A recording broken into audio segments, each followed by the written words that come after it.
नमस्कार. आकाशवाणी औरंगाबाद केंद्राच्या दुपारी 1च्या बातमीपत्रात मी वैभवी जोशी आपलं स्वागत करते. राज्यभरात निवासी डॉक्टरांवर होणाऱ्या हल्ल्यांच्या निषेधार्थ आज सर्व शासकीय वैद्यकीय महाविद्यालयात कार्यरत निवासी डॉक्टरांनी काम बंद आंदोलन पुकारलं आहे. धुळे, नाशिक, सायन पाठोपाठ काल रात्री औरंगाबाद इथंही निवासी डॉक्टरवर हल्ला झाला. त्यामुळे डॉक्टरांनी संरक्षण कायद्याच्या कडक अंमलबजावणीची मागणी केली आहे. औरंगाबाद इथं घाटी रुग्णालयात रुग्णव्यवस्था विस्कळीत झाली आहे.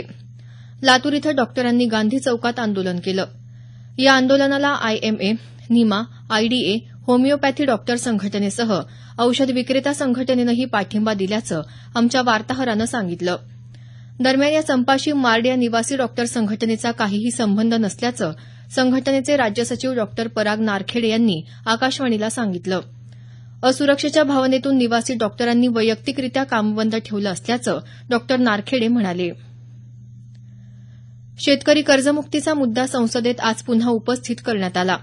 राज्यसभेत शून्य प्रहरात खासदार रजनी पाटील यांनी शेतकरी कर्जमुक्तीची मागणी केली.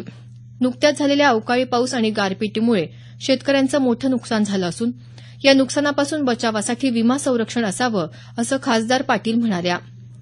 खासदार छत्रपती संभाजीराजे यांनी शून्य प्रहरात किल्ले रायगडसह महाराष्ट्रातल्या गड किल्ल्यांचा जागतिक वारसा स्थळांच्या यादीत समावेश करण्याची मागणी केली.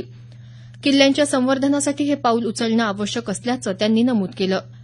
केंद्र सरकारच्या वतीनं केंद्रीय मंत्री मुख्तार अब्बास नक्वी यांनी या मागणीवर गांभीर्यानं विचार करण्याची ग्वाही दिली. राज्यातल्या वनेत्तर क्षेत्रामध्ये वृक्षारोपण आणि वृक्ष संवर्धनात उत्कृष्ट कार्य करणाऱ्या व्यक्ती आणि संस्थांना राज्य शासनातर्फे छत्रपती शिवाजी महाराज वनश्री पुरस्कार देण्यात येतो. यात शिवाजी कपाळे यांना प्रथम पुरस्कार, योगेश पाटील यांना द्वितीय तर सचिनसिंह पाटील यांना तृतीय पुरस्कार जाहीर झाला. औरंगाबाद जिल्ह्यातला द्वितीय पुरस्कार बाबासाहेब राधाकिशन शेळके यांना जाहीर झाला.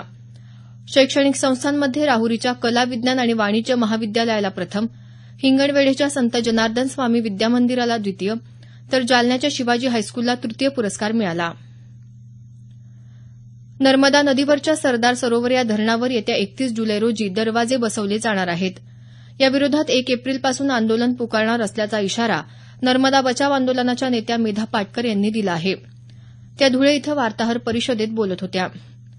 नर्मदा प्रकल्पामुळे महाराष्ट्रासह मध्य प्रदेशातली अनेक गावं बुडीज क्षेत्रात येऊन विस्थापित झाली आहेत. यातल्या हजारो कुटुंबांचं पुनर्वसन होणं अद्याप बाकी आहे. या कुटुंबांचं 3 महिन्यात पुनर्वसन केल्याशिवाय धरणाला दरवाजे बसवण्यात येऊ नयेत अशी मागणी पाटकर यांनी केली आहे.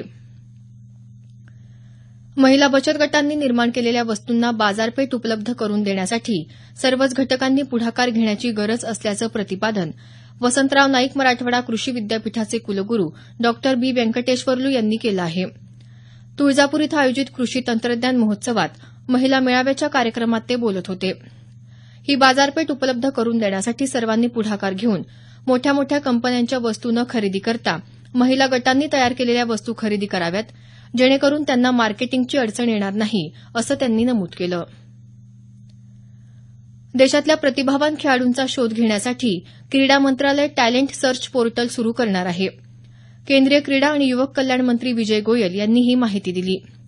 या पोर्टलवर खेळाडूचा व्हिडिओ किंवा संपूर्ण माहिती देता येणार आहे. या खेळाडूंना योग्य प्रशिक्षण आणि प्रोत्साहन देण्याचं काम मंत्रालय करणार असल्याचं ते म्हणाले. या पोर्टलच्या माध्यमातून ग्रामीण भागातले जास्त खेळाडू समोर येतील असा विश्वास त्यांनी व्यक्त केला.